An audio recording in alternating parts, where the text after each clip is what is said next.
My village people, why did you follow me to America? God, please forgive me. I will never steal again. Please take me back to Nigeria. In Ojo Market, nobody handled money like Esther. Every 5th of the month, women lined up at her wooden table. Tomato sellers, pepper traders, okada wives, even the pastor's sister. They called it Unity Women SACCO. Each woman contributed 50,000 Nigerian nairas monthly. Esther kept the ledger. Her handwriting was neat. Her voice was firm.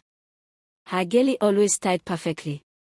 If someone said, "I will balance next week," Esther would remove her glasses gently and say, "We are building discipline here, not excuses."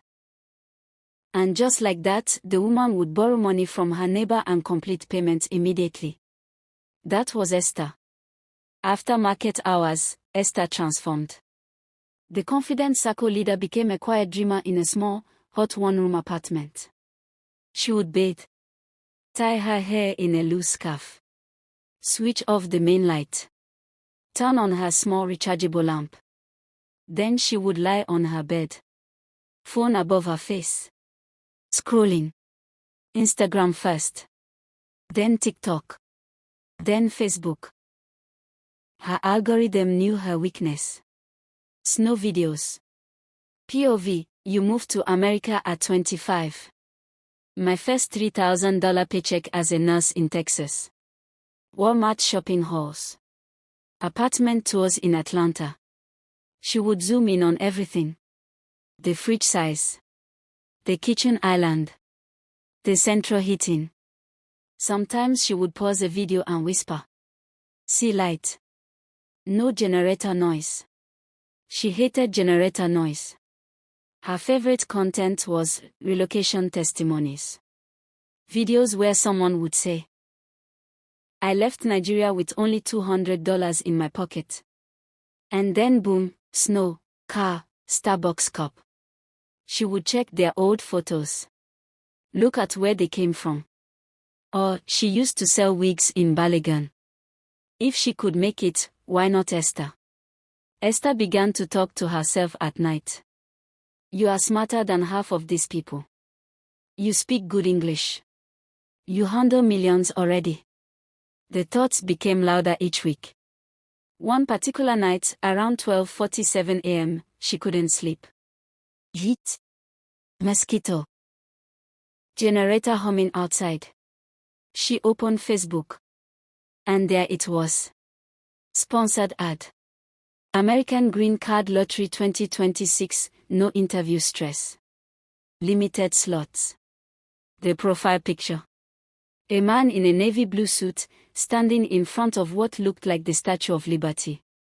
His name. Michael A. Johnson, immigration consultant. The comments were full of, "Thank you, sir, I received my card. God bless you. Trusted and reliable." Esther's heart skipped. She clicked his profile. Photos with clients. Airport pictures. Screenshots of visa approvals. It looked real. Before she could think too much, a message popped up. "Good evening, madam. I saw you viewed our relocation program." She almost dropped her phone. How did he know? Her heartbeat increased. She replied, "Yes. I'm interested." He responded immediately. "Madam, your destiny is too big to be limited by your environment." That sentence. It entered her soul like prophecy. No man had ever spoken to her like that. Not even her pastor. He continued. "I normally don't say this, but when I saw your profile, I saw leadership. America needs women like you. Leadership. America needs you." Esther sat up on her bed. He was not just selling visa. He was selling validation. Over the next few days, he sent fake document samples. Videos of people crying at airports. Photoshopped green cards. A countdown timer, only 2 slots left. Then came the price. $8,500. Esther's stomach tightened. She did the mental math. Too much. But then, her mind drifted to the SACCO balance. 14 million Nigerian nairas. Her breathing slowed. She told herself, it is not stealing. It is borrowing. Once I start earning dollars, I will return everything. In fact, I will double it. The scammer sent one final message that night. Madam, if you delay, opportunity will pass to someone else. Opportunity. Pass. Someone else. That was all she needed. At 2:30 am. In the quiet of her room. While generator noise filled the street. Esther opened the banking app. By 7:45 am, Esther was awake again. No regret. Only adrenaline. The scammer, consultant Michael, sent flight details within 48 hours. Everything felt fast. Too fast. But fast felt like destiny. She moved like a spy. No announcement at the next SACCO meeting. She told them, I have a short training in Abuja. I'll be back before month end. They nodded. Why wouldn't they? Esther was disciplined. Reliable. 3 days later, she was at Murtala Muhammad International Airport. Wearing a cream blazer she bought on credit. New carry-on box. Neck pillow hanging confidently. She took 47 pictures. Adjusted angles. Retook videos. Posted. Sparkles, next chapter begins. United States God did. Sparkles. The market women saw it immediately. Mama Busy commented. Training in Abuja has American flag now. Esther ignored it. At the boarding gate, she looked around proudly. Other Nigerians were there too. Some nervous. Some quiet. But Esther. She walked like she already owned property in Texas. When the plane took off, she smiled. Ojo Market to America. Who would have thought? She imagined herself sending voice notes soon. My people, dollar is sweet oh. After landing, there was no big airport welcome. No flowers. Just a tall, serious-looking man holding a paper with her name written incorrectly. Esther. She ignored the spelling mistake. She approached him confidently. Hi. He nodded. Follow me. No handshake. No excitement. She assumed Americans were just reserved. Outside the airport, the code slapped her face. Not breeze. Slap. She laughed nervously. So this is the famous winter. The man didn't respond. They entered a black SUV. She expected skyscrapers. Lights. Times Square energy. Instead, they kept driving. 1 hour. 2 hours. 3 hours. The city lights faded.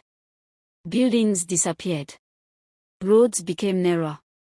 Trees became taller. Snow became thicker. Esther cleared her throat.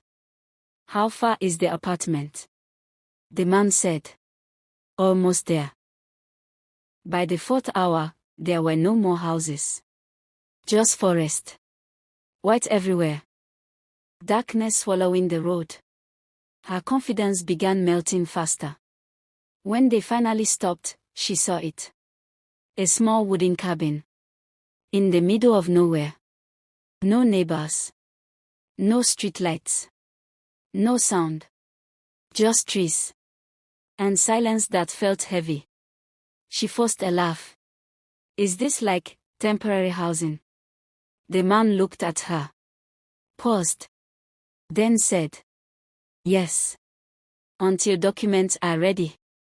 Something in her stomach dropped. But pride wouldn't allow her panic to show. She stepped out of the car. The door shut behind her. And for the first time since transferring that money, Esther felt small. Very small. The cabin smelled like old wood and something damp. Not the luxury Airbnb Esther imagined. Inside, there was one small couch, a narrow bed with thin blankets, a tiny kitchen with 2 cupboards, a heater that looked older than Nigeria's NEPA.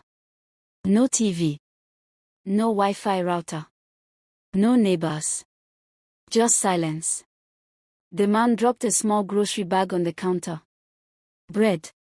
Eggs. 2 bottles of water. Instant noodles. He pointed at the heater. Don't touch settings. Then he left. The door shut. Click. Locked. From outside, Esther stood still. She laughed nervously. Americans and their security. She waited for him to unlock it again. He didn't. Night came fast. By 5 p.m. it was already dark. She tried her phone. No signal. She walked around the cabin searching for Wi-Fi password. Nothing. Her Nigerian SIM showed. No service. Her chest tightened. She told herself, calm down. This is just temporary. She tried the door. Locked. She tried the windows. Frozen shut.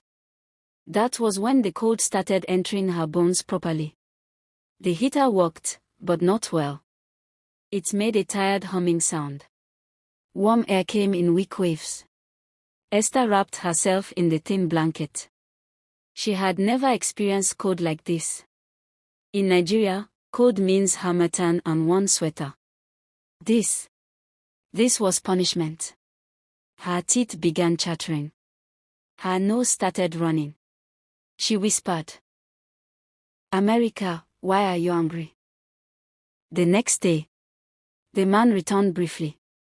No small talk. No documents. No explanation. Just more bread. She tried asking, when will my green card process start? He replied, soon. By day 4, she noticed something. There were no papers anywhere. No forms. No immigration files. No office visits. Nothing. Just cabin. Just forest. Just waiting. Her confidence began dissolving.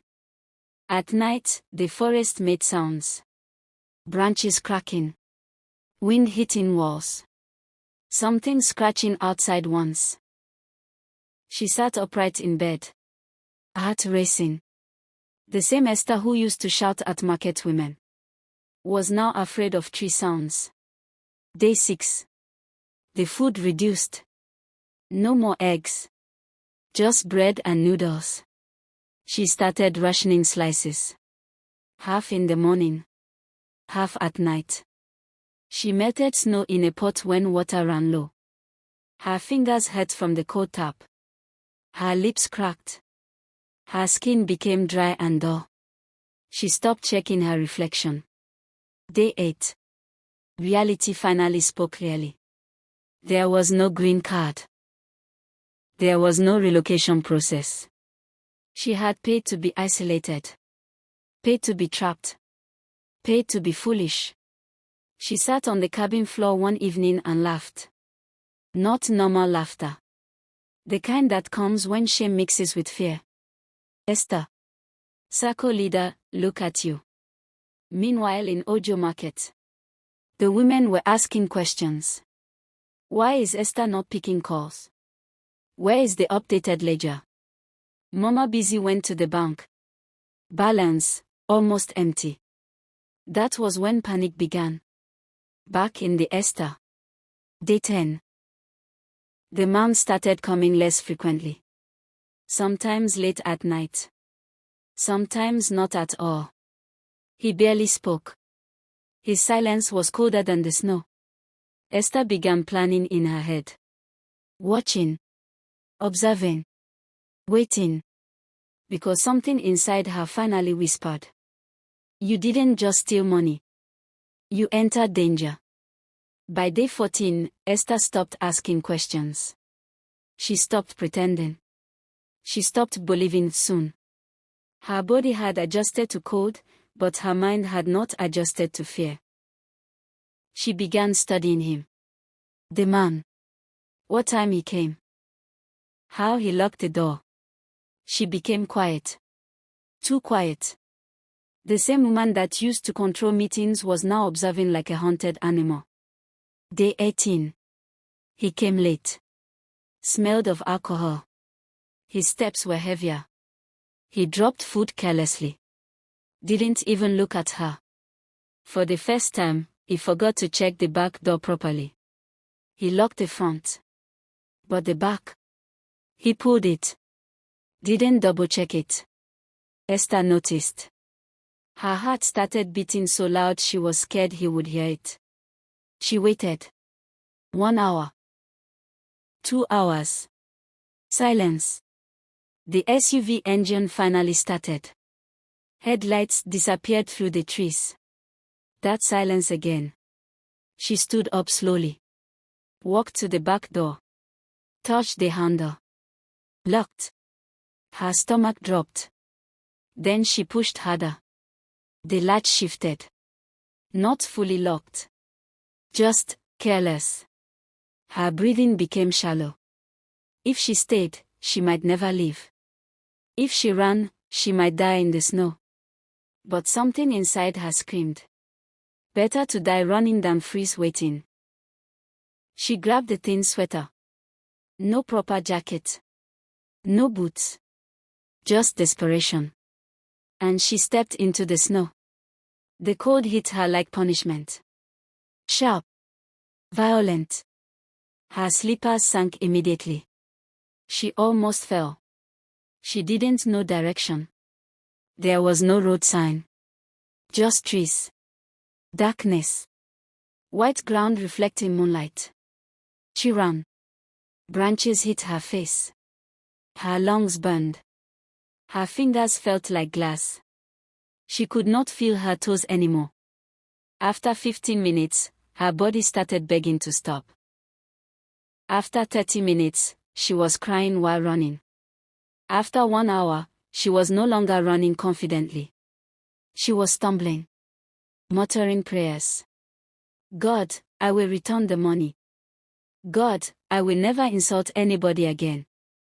God, just let me see road. Then she saw something.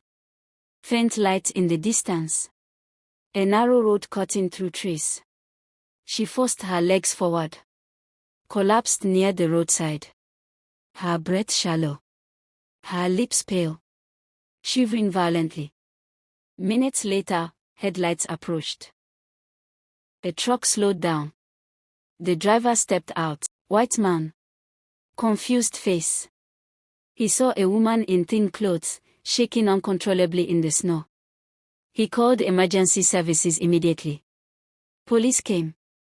Questions began. Where is your address? Where are your documents?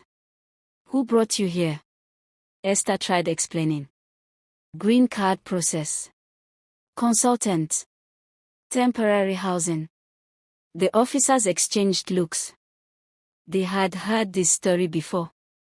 Immigration was contacted. A visa. Tourist. A consultant. Already under investigation for fraud. Instead of freedom, she entered another cold building. Detention. Back in Nigeria.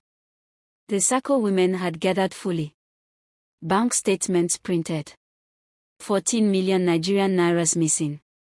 Phone switched off. Police report filed.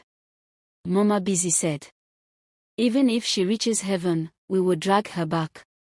And 2 weeks after her glamorous, God did United States post.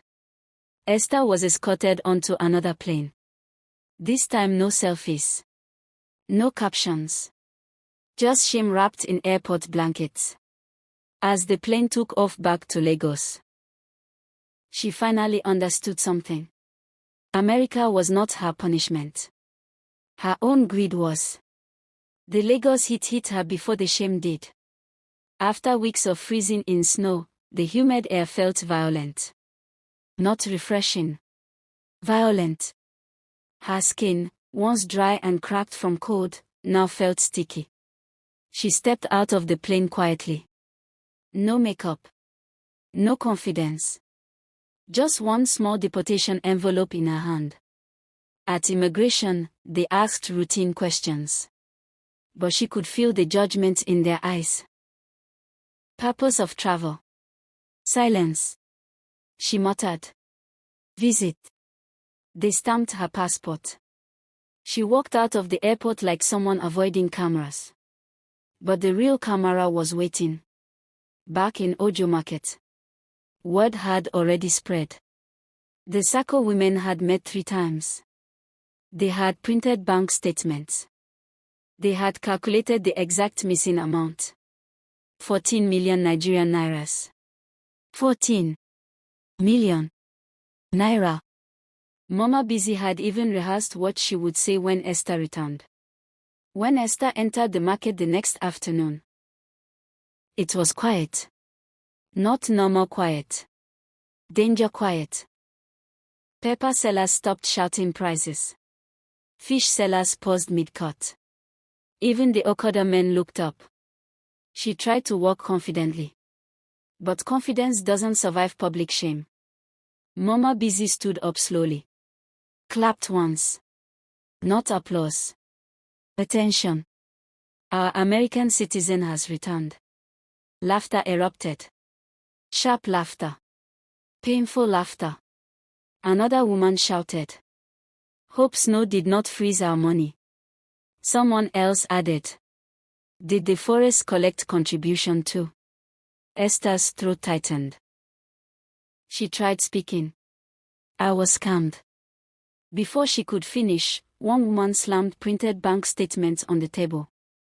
So you were scammed with our money. Silence swallowed her words. Police arrived. Because the women had already filed a report. Esther was taken to the same police station where she once went to advise members about discipline. Now she sat on the wooden bench. Same station. Different position. As she waited, her phone buzzed. Unknown notification. She opened it. Facebook message. Same account. Same profile picture. Michael A. Johnson, immigration consultant. New message. Madam, Canada route available. Very urgent. Limited slots. She stared at the screen. Then she started laughing. Soft at first. Then louder. The officer looked at her strangely. She wasn't laughing because it was funny. She was laughing because she finally understood. Greed doesn't learn easily. It just looks for the next country. Outside the station, Mama Busy said one final line. Leader without integrity is just a thief with English. And that was how Esther, former SACCO president, almost green card holder, forest survivor, market disgrace, became a cautionary tale in Ojo.